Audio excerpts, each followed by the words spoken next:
Office Talk, ini adalah episode kita pertama kali ini. Dan di hari ini, kenalkan gue Krismo yang akan memimpin kita dalam Office Talk hari ini.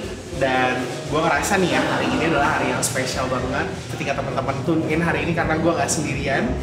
Gue ditemenin sama dua orang yang keren banget ya. Dua orang yang menurut gue adalah inspirasional, yang sangat, mungkin buat gue sendiri sangat berdampak gitu dari karya-karya yang mereka udah berikan di dunia maya atau di mana-mana pun yang kalian udah tahu gitu ya. Kenalin, ini teman gue Michelle dan ada Kak Angga juga di sini. Nah, mungkin boleh perkenalkan diri dulu kali ya. Kalau tadi gue udah kenalin diri, gue cuma nyebutin nama gue Krismo. Dari Kak Angga mungkin boleh perkenalan diri dulu Kak, silakan. Oh, nama saya Aga, Srianur Aga, biasa dipanggil Aga. Ya gue musisi, gue juga suka produce ini, seni. Terus ya mainly gue main piano. Wow. Tapi gue juga ngajar di UPH. Baru ini ya Kak, baru rilis album kan ya waktu itu bareng sama UPH ya? Iya baru. Itu keren banget sih. Ini yang belum denger harus denger ya. Nama albumnya adalah, sampai sekarang gue masih juga lupa. Karena banyak movementnya gitu ya. Tapi gue paling suka lagu ini Kak, In Love Again. Oh, oke. Yang nyanyi Cinta Najo. Itu enak banget lagu itu. Keren banget. Keren. Sekarang nih yang gak kalah keren juga, ada salah satu alumni kita dari Conservatory of Music. Hai, nama saya Michelle Keisha. Saya manusia biasa. Saya Kita kumpulan manusia biasa. Saya manusia biasa yang suka menyanyi gitu kan. Terus saya suka bikin lirik lah gitu. Tapi kemarin bukannya baru ngeluarin single ya, Kak Michelle? Tahun lalu. Oh, tahun lalu. Bisa cerita sedikit gak sih tentang Cerita single? Maksudnya ada lagu, ada story-nya gak sih di balik lagunya gitu? Jadi tuh kalau aku tuh cuman bikin lirik biasanya. Aku nih bukan bikin musik gitu lah. Aku bikin liriknya, terus nanti aku kerja sama produsernya. Produserku itu ada namanya Samuel. Gitu. Ya itu namanya Samuel. Terus aku bikin lirik, dia bikin musik, kita satuin, jadi deh musik gitu. Asik. Gitu aja udah. Tapi ada hubungannya erat lah ya berarti sama Kak Samuel. Kompor. Itu masih rahasia kan? Oh, itu masih rahasia. Gak boleh tahu. Masih belum official ya. Iya, tapi di sini yang mau aku highlight itu teman-teman, kalau kita bisa temuin kolaborasi di mana aja ya. Dan bahkan kolaborasi itu bisa dimulai dari pada saat kita kuliah juga. Gue sebagai mantan mahasiswa, alumni benar ya. Yang beberapa lalu juga udah lulus, dan bersyukurnya sampai sekarang tuh masih banyak teman-teman yang kayak di musik, di beberapa bidang industri di luar sana yang kita bisa kolaborasi bareng juga gitu. Mungkin gue pengen tahu nih dari Michelle kali ya, waktu lo kuliah, lo ingat gak sih pelajaran apa yang pas lo kuliah tuh kebawa lah kira-kira sampai pada saat lo berproduksi dengan Kak Samuel itu gitu? Major sih, major ya? Major apa dulu? Vokal. Karena waktu di major tuh bener-bener aku kayak digali gitu potensinya. Singkat cerita tuh dulu aku nyanyi tuh nggak bener gitu, kayak nggak tahu teknik, masuk ke UPH main masuk aja gitu, kayak yakin pede suara gue bagus ya kan. Pas masuk ke UPH ternyata banyak banget, aku kayak sampai down banget, minder kayak wah ternyata teknik banyak banget yang belum aku tahu. Sampai akhirnya di situ aku belajar banyak sama dosenku Ci Sarita. Oke, Sarita itu bener-bener Sarita ya. Sarita pertama sama Cica Sia, pernah juga dulu sama Miss Jules gitu. Cuman salah satu yang paling berkesan buat aku waktu sama Cica Sarita, dia itu tegas banget sampai buat aku tuh kayak nggak ada alasan lagi nih aku harus percaya diri gitu. Karena dia salah satu juga yang buat tadinya aku minder jadi percaya diri, karena aku kayak nggak tahu teknik apa-apa jadi tahu teknik banyak gitu, dan aku bisa praktekin di kehidupan sekarang. Anyway, berarti Bu Kak Sarita ya? Ci Sarita itu ngebuka, maksudnya kayak ngebantu lo untuk bisa melihat potensi dalam diri, benar-benar. Kalau Kak Angga dulu kuliah di mana sih Kak? Nah, kalau Michelle udah tahu nih di UPH. Di Amsterdam, di Conservatory Amsterdam. Di sana ambil ini jazz performance piano sih kayak ya. Cuma yang serunya tadi kalau ngomongin kolaborasi pas kuliah, nah sekolahnya tuh cukup open banget kayak dari hari pertama introduction day aja masuk langsung gini pidato apa Kak Prodinya bilang lo masuk sini lo adalah musisi, first lo adalah musisi sekolah nomor 2, tapi lo adalah musisi profesional begitu lo masuk sini. Jadi dia encourage untuk kolaborasi sebanyak mungkin sama teman-teman, dan itu menarik banget karena itu ngubah gue banget lingkungannya sih terutama karena gue di situ gede bareng ada anak komposisi klasik, terus habis itu sama anak klasik, terus habis itu ada orang popnya, dan bahkan kita ada kayak departemen tari, teater segala macam. Wow, oke. Dan yang menarik itu yang tadinya gue kesana jazz head doang, gue pengen main bebop doang, kesana ketemu orang macam-macam banget backgroundnya, bahkan yang di luar jazz, terutama komposer-komposer klasik itu kayak gokil banget sih, jadi ngebuka banget.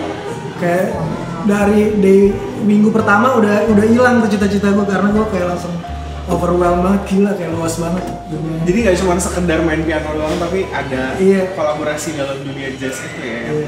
Dan terus ya orang-orang karena dia encourage bikin project, ya kita dari tahun pertama gue udah touring keliling Eropa gitu, kayak bikin project, bikin album segala macam. Dan yang menarik kampusnya itu ngedukung banget dengan dalam artian mereka selama kita bisa pelajarannya nggak perlu absen waktu zaman gue, tapi akhirnya pas gue lulus ternyata berubah, akhirnya ada absen. Oke. Ya minimal absen, tapi waktu zaman gue tuh gue boleh ini apa suka kita asal bisa ya pas ujian. Tapi itu zaman kuliah tuh emang paling seru untuk kolaborasi ya kayak. Iya seru. Maksudnya ada banyak hal yang bisa dieksplor gitu kan. Pas udah masuk kampus tuh kita punya ekspektasi tertentu ya sebagai mahasiswa, sebagai anak yang baru lulus SMA itu pengennya kayak oke, gue akan ngambilnya jazz gitu kan dari awal sampai akhir, tapi ternyata ada banyak perjalanan yang harus diikuti juga gitu kan sampai akhirnya ada di kita sekarang gitu, Kak Michelle sebagai alumni dan Kak Aga sebagai musisi dan lecturer gitu. Nah, kalau yang aku pengen gali dikit nih Kak, kan Kakak tadi sempat mention soal kolaborasi nih waktu lagi kuliah. Pas ngeliat ada teater, ada tarian gitu. Bisa cerita dikit nggak tentang salah satu lagu Kakak yang di album yang Kakak cerita kayaknya tuh dari tarian? Ingat nggak? Oh iya, itu apa jadi waktu kebetulan partner gue tuh salah satu kurator Indonesian Dance Festival tahun lalu. Nah waktu itu gue nonton pertunjukan itu ada koreografer yang muda yang lagi untuk tari kontemporer dari kalau nggak salah dari Lampung. Dia bikin tarian yang menurut gue kayak dekat dengan minimalism karena konsepnya dia tuh kayak ada empat penari, terus mereka kerjanya lempar-lempar piring aja. Jadi dia bikin instalasi juga, ada instalasinya kayak tembok muter, terus habis itu ada beberapa pilar yang langitnya bisa naik di atas itu. Terus basically mereka kurang lebih kayak ada senarionya tapi ada improvisasinya juga. Jadi dua orang saling lempar-lempar piring, udah kayak gitu aja 40 menitan gitu. Ditangkap gak sih kok piringnya apa? Ditangkap. Terus habis itu cuma mereka pindah-pindah, ntar ada yang statis satu. Terus gue jadi kepikiran apa ini mirip sama minimalism konsepnya, terus musik minimalis. Terus di album yang PH itu gue sebenarnya dari hari itu gue udah bilang sama si koreografer, gue inspired banget ngeliat karya lo, gue kepikiran ya karena kan minimalism itu sesuatu yang statis, cuma nah sesuatu yang statis ini gue lihat ada dua penarinya yang jadi kayak senternya lempar-lempar piring, terus ada dua penari lagi di sekeliling yang keliling gitu, pindah-pindah dari mengeksplor instalasinya, seluruh ruangnya. Terus habis itu posisinya berubah, kadang-kadang dia sing, kadang-kadang enggak. Nah itu coba gue translate ke musik waktu itu di salah satu lagu di album PH. Keren ya? Keren banget. Tahu ya kayak piringnya pecah gitu pas lagi dilempar. Ada juga, ada yang pecah. Karena on tempo nggak tuh Kak pecah? Emang purpose atau? Ada yang on purpose juga, ada yang enggak juga. Tapi itu sebenarnya kan karena itu ya, karena mereka memang explore ruangnya. Jadi itu ada instalasinya gede kayak kayak tembok keliling, kayak mungkin seluas Max Coffee ini kali kayak ngelilingin ini. Nah terus mereka bisa kayak kemana aja, dan penontonnya juga nggak statis, penontonnya bisa berdiri, putar, bisa gerak terus. Ini juga konsepnya menarik, kayak karena dia bisa nonton dari mana aja, dari perspektifnya banyak gitu ya. Nah jadi itu sebenarnya gue ngeliat kayak ada satu hal yang terjadi, ada peristiwa yang kita sebagai penonton bisa nyaksiin dari berbagai hal, dari berbagai perspektif.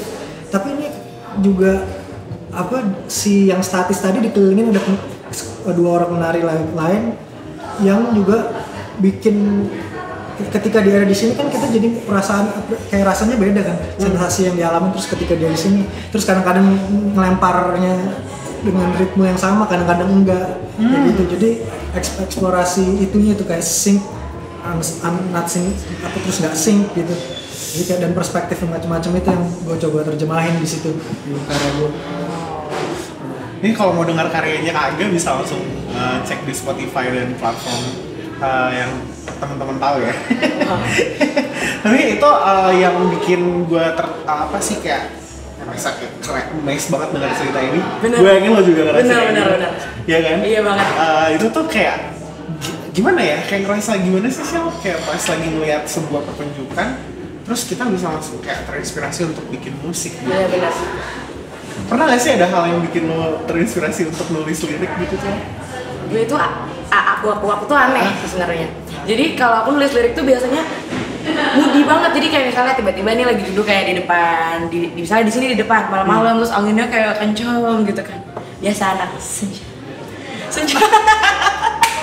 Oke, senja. Iya. Soalnya duduk malam-malam ngeliat kayak daun gitu. Ya. Nggak liriknya nggak daun gitu, nggak, cuman kayak pas ngeliat daun kayaknya inget, kadang-kadang aku inget cerita teman cerita sama aku kayak Syah kemarin tuh aku gini terus ini nih bisa jadiin lirik gitu, terus aku bikin aja tulis. Kadang-kadang nggak langsung jadi kayak moodnya tiba-tiba hilang gitu. Biasalah senja banget anak gitu banget. Moody ya. Iya moody. datang tulis gitu, udah hilang ntar kapan datang lagi nulis lagi gitu. Oke. Cuman sekarang ini aku lagi belajar kan, nggak mau kan kita jadi musisi tergantung sama mood. Betul. Doang gitu kan. Yes, Jadi aku belajar buat gimana caranya capture moodnya. Jadi aku cari moodnya untuk bikin gitu. Jadi misalnya aku lagi ngeliat daun-daun, aku foto tuh momennya, aku lihat lagi fotonya, aku bisa bikin gitu, ngebayangin. Iya kayak gitu. Kalau kamu kayak gitu sih. Berarti kayak lagi ngebangun kayak semacam photographic memory gitu ya, kayak lihat foto ada moodnya. Iya. Jadi aku nge-build sendiri moodnya. Jangan keikutan sama mood, kalau nggak jadi ntar karyanya ya kan. Iya. Nungguin mood sampai kapan? Benar. Tapi ini ada satu pertanyaan yang aku pengen lempar ke Kak Aga sama Michelle juga. Ada dream collaboration nggak sih yang Kak Aga sama Kak Michelle pengen? Maksudnya sama orang? Iya, sama musik kayak pengen kolaborasi sama siapa. Musisi tapi lagi. jangan dijawab dulu. Okay. Tahan dulu, kita akan break dulu sebentar. Dan nanti teman-teman kalau pengen lanjut dengerin nih podcast yang kali ini, bisa dengerin di part kedua ya. Bye!